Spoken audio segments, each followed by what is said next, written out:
എൻ്റെ മക്കളുണ്ടല്ലോ ചെറുപയർ കണ്ടാൽ പിന്നെ ആ ഭാഗത്തേക്ക് വരില്ല. അപ്പോൾ ആ ചെറുപയർ വെച്ചിട്ട് തന്നെ അവർ സ്കൂളിട്ട് വരുമ്പോൾ അവർക്കൊരു സ്നാക്ക് റെഡിയാക്കി കൊടുത്താലോ. അതിന് വേണ്ടിയിട്ട് 1 കപ്പ് ചെറുപയർ എടുത്തിട്ടുണ്ട്. ചെറുപയർ വെള്ളത്തിലിട്ടിട്ട് നന്നായിട്ടൊന്ന് കുതിർത്തിയെടുക്കാം. കുതിർത്തിയെടുത്ത ചെറുപയർ മിക്സിയുടെ ജാറിലേക്ക് ഇട്ടിട്ട് ജസ്റ്റ് ഒന്ന് ചതച്ചെടുക്കണം. ഒരു തുള്ളി വെള്ളം പോലും ചേർക്കാതെ ഇതുപോലെ ഒന്ന് ചതച്ചെടുത്തിട്ടുണ്ട്. ഇനി ഇതൊരു ബൗളിലേക്ക് മാറ്റി കൊടുക്കാം. ഇതുപോലെ ആയിരിക്കണം കേട്ടോ, ഒരു തുള്ളി വെള്ളം പോലും ചേർക്കരുത്. ഇനി മിക്സിയുടെ ജാറിലേക്ക് തന്നെ 1 സവാള, 2 പച്ചമുളക്, ഒരു ചെറിയ കഷ്ണം ഇഞ്ചി, വെളുത്തുള്ളി ഒരു 2 എണ്ണം, വലുതായത് കൊണ്ടാണ് കേട്ടോ 2 എണ്ണം ചേർത്ത് കൊടുത്തത്, അല്ലെങ്കിൽ ഒരു 4 എണ്ണം വരെ ചേർത്ത് കൊടുക്കാം.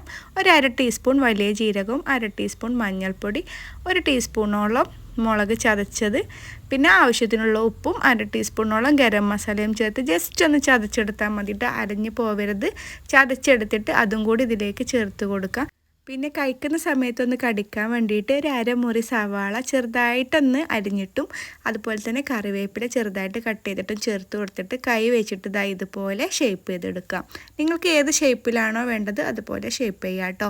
എന്നിട്ട് ചൂടായ എണ്ണയിലേക്ക് ഇത് തിരിച്ചു മറിച്ചിട്ടിട്ട് നമുക്ക് വേവിച്ചെടുക്കണം. അപ്പോൾ ചൂടായ എണ്ണയിലേക്ക് ആദ്യം കുറച്ച് കറിവേപ്പില ഇട്ട് കൊടുത്തിട്ട് നമ്മുടെ ഓരോ സ്നാക്സും ഇതുപോലെ ഇട്ടിട്ട് തിരിച്ചു മറിച്ചിട്ടിട്ട് വേവിച്ചെടുക്കാം. ഒരു ഗോൾഡൻ ബ്രൗൺ കളറാകുമ്പോൾ ഇത് നമുക്ക് എണ്ണയിൽ നിന്നും കോരി മാറ്റാം. പിന്നെ ചെറുപയർ ആയതുകൊണ്ട് തന്നെ ഇത് പെട്ടെന്ന് കരിഞ്ഞു പോകാനുള്ള ചാൻസ് ഉണ്ട്.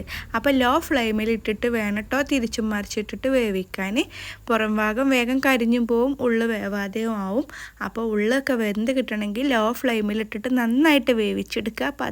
അടിപൊളിയായിട്ടുള്ള സ്നാക്സാണ് കേട്ടോ ചെറുപയർ.